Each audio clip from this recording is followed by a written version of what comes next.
बिस्मिल्लाह रहमान रहीम। अस्सलाम वालेकुम।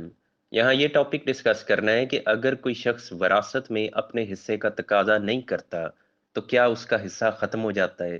तो जनाब इसका जवाब ये है कि ऐसा नहीं होता।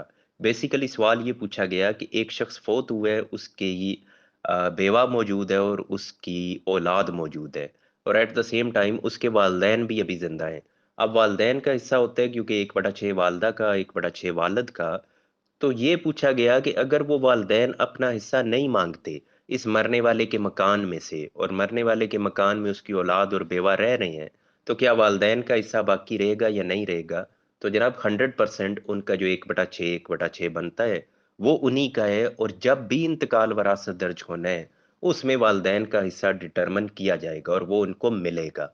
अब जब आगे वो वालदैन फोत हो जाएंगे तो फिर उन वालदैन की जितनी भी औलाद है, जिसमें ये भी शामिल है जो पहले फोत हो गया और इस पहले हो जाने वाले के बहन भाई, इन सब में वो 1/6 और 1/6 वो डिवाइड हो जाएगा। लेकिन ऐसा नहीं है कि वालदैन ने मांगा नहीं है तो उनको मिलना नहीं है, उन्हें मांगने की जरूरत ही नहीं है, क्योंकि ये हिस्सा बाय डिफॉल्ट मिलना है। जैसे ही इंतकाल वरासत दर्ज होना है, वो जब भी दर्ज हो, फर्ज किया बेटा फोत हो गया, वालदैन जिंदा हैं, लेकिन इंतकाल वरासत दर्ज नहीं हुआ, बाद में वालदैन भी फोत हो गए हैं, तो तब भी उनके मरने के बाद भी जब इंतकाल वरासत दर्ज होना है तो पूछा जाएगा कि जब ये बेटा फोत हुआ तो वालदैन थे। अगर पता चलता है कि वालदैन थे तो उनका हिस्सा निकाला जाएगा। इसलिए कोई भी ऐसा सिनेरियो है जिसमें ये बात सामने आए कि किसी ने हिस्से का तकाजा नहीं किया, वो ना करे तकाजा, उसको हिस्सा मिलना ही मिलना है। उसके यानी डिमांड किए बगैर, उसके कांटेक्ट किए बगैर इंतकाल वरासत जब दर्ज होना है तो ये ड्यूटी है किसकी, इंतकाल वरासत दर्ज करवाने वाले की और करने वाले की, यानी जो महकमा माल है उनकी भी ड्यूटी है। और अगर ये सपोज इस तरह के एक सिनेरियो अदालत में चला जाता है तो अदालत की भी ये फिर जिम्मेदारी है और उनकी ड्यूटी है, यानी जज साहब की, कि उन्होंने ये डिटरमिन करना है कि कौन कौन वारिस है, और जो जो मुमकिना वारिस हो सकता है उसके बारे में उन्होंने जानना है कि क्या वो हयात था या हयात है। तो जब तक उसकी डिटेल नहीं सामने आती तो ये डिटरमिन नहीं किया जा सकता कि एग्जैक्टली ये प्रॉपर्टी किस तरह से तकसीम होगी। लिहाजा वरासत के मामलात में उसको डिमांड करना वो ज़रूरी नहीं होता, ये दर्ज करने वाले की जिम्मेदारी है।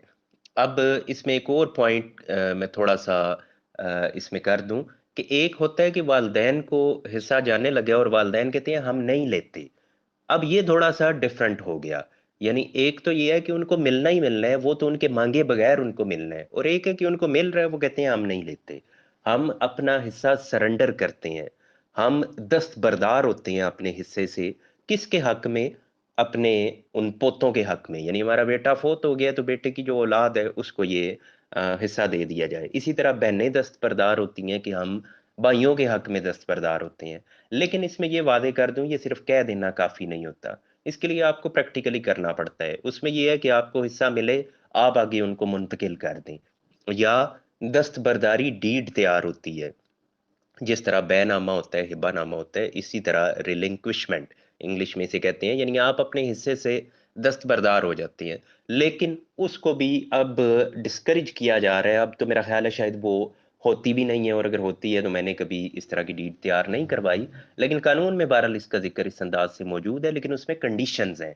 जैसे एक इसमें बड़ा अहम पॉइंट है कि अगर एक शख्स फोत हुआ, उसकी औलाद में बेटे भी हैं बेटियां भी हैं।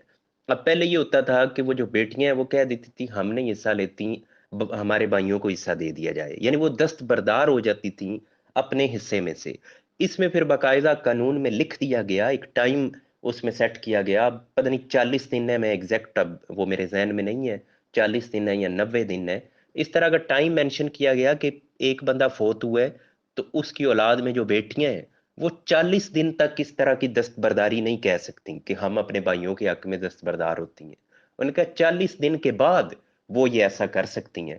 क्यों कहा गया? क्योंकि उन्होंने इस यानी कानून में ये जो लिखा गया इसके पीछे मंतक ये है कि शुरू में जैसे ही वो बाप फोत होता है तो हर बंदा गमगीन होता है औलाद में से, और उनके जो बहनें हैं आम तौर पे जरा नरम दिल रखते हुए वो अपने भाइयों के लिए इस तरह से सोचती हैं कि चलें जमीन इनको मिल जाए, क्योंकि ہمارے دیہاتوں میں خاص طور پہ یہ سمجھا جاتا ہے کہ زمینیں جیسے مردوں کی ہی ہوتی ہیں، تو وہ پھر اسی ہمدردی اور غم کے ماحول میں وہ اس طرح کی بات کر دیتی ہیں کہ جی یہ ان کو دے دی جائے، ہم نہیں جگہ لیتی۔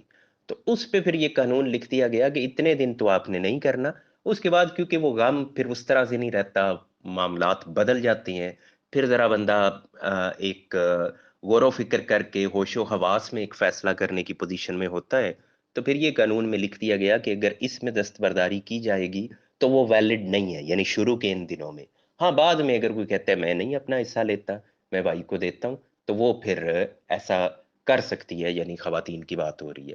سیم وے کوئی بھی بندہ اگر اپنا حصہ نہیں لینا چاہتا تو اس کے لیے اس کا جو بہترین طریقہ ہے وہ یہی ہے کہ انتقال وراثت درج ہونا ہے، اس کے نام جگہ لگنی ہے، نام جگہ ہونے کے بعد پھر وہ ٹرانسفر کر دے، اور ٹرانسفر کے جو مین اس طرح کی سینیریو میں میکانزم ہوتا ہے یا موڈ ہوتا ہے، وہ ہوتا ہے کہ ہبہ کر دی جائے، آپ گفٹ دے دیں، کیونکہ آپ پیسے تو نہیں لے رہے تو آپ گفٹ دے دیں، وہ ایک ویلڈ ڈاکیومنٹ پھر آپ کا تیار ہو جاتا ہے۔ صرف اتنا کہ کسی نے کلیم نہیں کیا اس سے کسی کا حصہ ختم نہیں ہوتا، یا صرف یہ کہہ دینے سے کہ میں نہیں لیتا کسی کا حصہ ختم نہیں ہوتا۔